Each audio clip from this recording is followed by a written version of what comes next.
as an Israeli soldier at the time of the first Lebanon War, 82. It was the first time that I saw the extent of the Palestinian diaspora. It was the first time I saw refugee camps, you know, all the way to Beirut, just before I finished my compulsory duty. I've been in Ansar. Now, most people don't even know about Ansar. But it was basically a concentration camp, not different from Dachau or Guantanamo Bay. Thousands of Palestinians and Lebanese sitting behind barbed wires, no prospect of justice, no charges pressed against them. So something pretty devastating there. There was, we were brought to a kind of a flat ground with a lot of concrete cubes. I think that I write about it in the book, and they were really small, and it was very hot day, around 90 degrees, and I thought to myself that it's impossible. I asked the colonel who took us to this sightseeing tour, how could you put dogs in such a weather, in such places? And he said, these are not for dogs, these are our solitary confinements, these are for Palestinians. And it was around then when I realized that I was involved in something that was far from being ethical. I wasn't a political person. I'm still not a political person, and you may find it hard to believe. No, I'm not. I'm not dealing with political issues. This is why I'm actually amused by the level of the political controversy around me, because it doesn't really touch me at all. We'll talk about it, I guess. It was an awakening moment, because I was what you may call an Israeli patriot as a kid. I believed in the Israeli narrative, in the Zionist narrative. I believed that Zionism was there to bring to the world a civilized Jew. This is what it promised, as opposed to the diaspora Jew. This is Zionism, this is not me. And I was very happy to regard myself as an ethical human being. I was raised with those kind of values which I regarded precious. I still regard them precious, you know, civil rights, and it at a certain stage became clear to me that I was involved in a colossal crime. What changed my mind completely and made it clear to me that I have to leave Israel was the Oslo Accord. By the time of Oslo Accord, I realized that the Palestinian plight, I knew more about 1948. I realized that the Palestinian plight had something to do with around 6 million refugees. 750,000 Palestinians were ethnically cleansed on racial ground. I realized that there were Israeli laws, like the law of return, that were racially oriented and were not different from Nuremberg laws. And I realized that the Oslo Accord wasn't at all addressing those issues. I realized for the first time that shalom, the Hebrew word for peace, doesn't mean peace as we know it. Doesn't mean harmony, it doesn't mean reconciliation. It means security for the Jews. 96 or 97, I made a decision. I don't remember exactly when. I made a decision never to go back unless it becomes a state of its citizens and the Palestinians are going back to their homes. And I didn't visit them. Do you ever regret that you made that decision? I mean, you must have family there. Absolutely and friends. Not. It must be hard. No. It's a hard sacrifice. You know what? it wasn't that hard. I realized at a certain stage that when I feel homesick, I don't miss Israeli barbarism, I don't miss the way they treat you when The you airport, landed. I when you don't miss landed it at all. in Gurion. I don't miss it at all. Yeah. What I miss is the sky, the soil, the blossom. There is a special blossom in Israel in the spring. The beach The in fish, Caesarea. the fish, and the fish and the beach. And I realized that what I miss is Palestine, because Palestine is the land, and Israel is just a state. And, again, you center on this idea of Jewish tribalism and the detrimental effects it's had both to the Palestinians and perhaps to the world at large. And to the Jews themselves. And to the Jews themselves. So what is it like when you write these books? Do you perceive like a particular audience, and what do you see good coming out of it via the Jews changing, or is the intention perhaps to marginalize To them? start with, if Israel defines itself as a Jewish state, and its tanks are decorated with Jewish symbols, Right.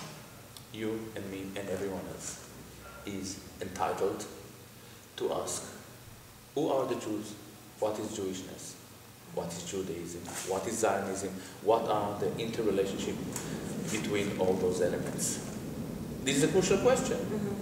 I'm a person who actually believes in one democratic state. I believe in state of its citizens. My solution, by the way, to the Israeli-Palestinian conflict is two people, one hummus. I was in Israel from 1992 to 2004. I went there. I didn't know anything. My husband told me the story of 48. They wanted the Palestinians to stay, but they ran away. I believe in I bought it Israel. hook, line, and sinker, right? And while living there, then Oslo came about, and I started to pay attention, and I started to become an activist. Become active. I would go with these different groups. I wasn't a particular member of one particular group, but I'd go sometimes into the West Bank, and we'd pick olives, and you kind of know the scenario. But I was with mostly Israeli Jews when I went over there. And the Palestinians there were happy. They were happy for our solidarity.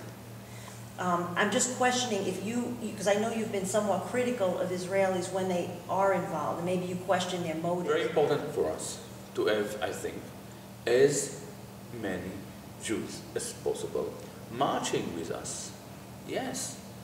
If Israel is the Jewish state, it would be ideal if a world jury say, no thanks. But there is a bit of a problem. What we don't want to see is Jewish organizations dictating what the Palestinian discourse is all about. Do you see yourself as kind of this lone Israeli? Because I think I know other Israelis and other Jews that also, it's not really a Jewish issue. It's not always a Jewish issue. What is not a Jewish issue?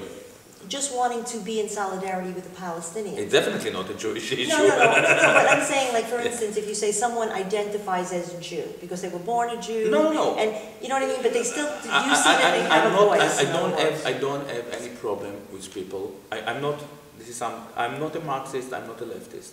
Never been. I've been maybe for a week, but I grew up. All right? I'm not against tribalism. I'm not against nationalism. I'm not against patriotism. I'm not against marginal politics, separatist politics. I'm against all those issues, each of them and all of them together, when they are celebrated on the expense of someone else. I believe in vivid exchange. I believe it's much more than the Palestinians. I believe that the Palestinians are at the forefront of a battle for a better world. I think that what AIPAC is doing now, as we speak, pushing America pushing America to attack Iran on behalf of the Jewish state, and they're doing it on the open, is a grave danger to world peace, to the American people, and to the Jewish people in this country and maybe all over the world. It is also clear that the Jewish communities in America do not possess the means to restrain AIPAC. And it is also clear that the Jewish left, progressive, anti-Zionist itself stops us from talking about Jewish power. It is very clear that Mondo Wise wouldn't let us talk about it. Independent Jewish Voice wouldn't let us talk about it. In Jewish International, what is it? I don't even follow, I don't remember all their names. They don't let us talk about it, and to a certain extent, they are endangering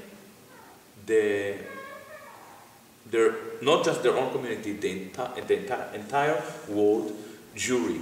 Now, why do I care about world Jewry?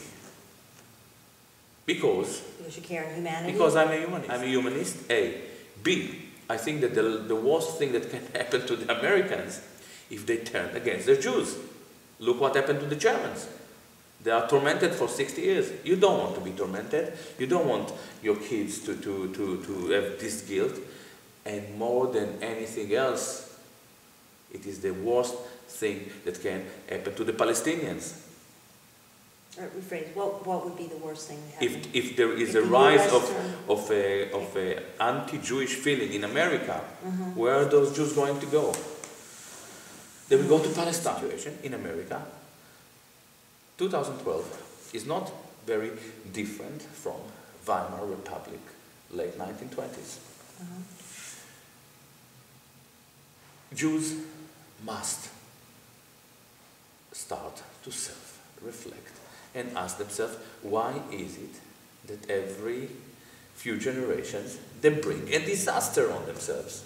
It's not a coincidence. I see a lot of divisiveness within what we could call the solidarity movement. And part of the thing that kills me is that there's injustice and there's suffering going on. Exactly. Personally, I want it to stop. Yeah.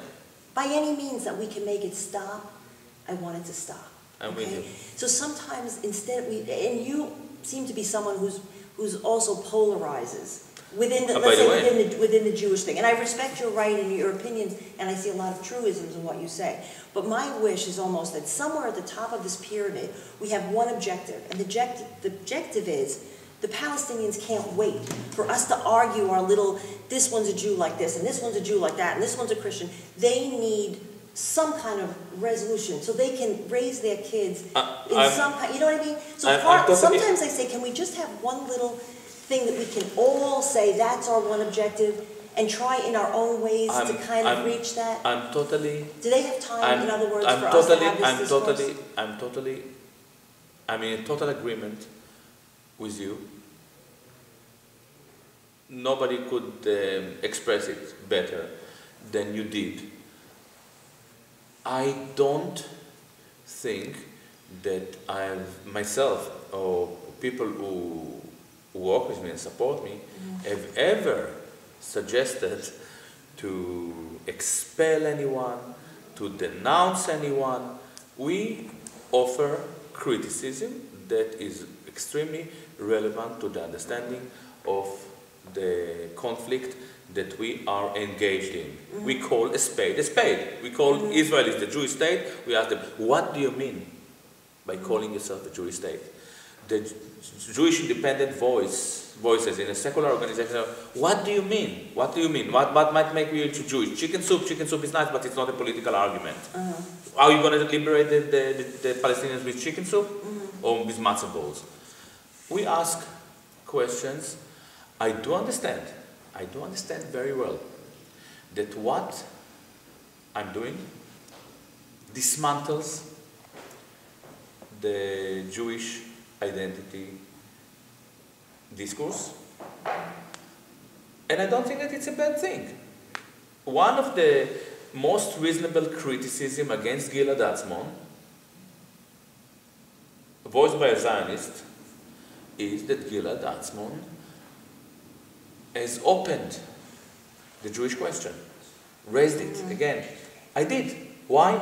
Because I think that Zionism wasn't a good answer. By the way, I'm fascinated with the idea of Zionism.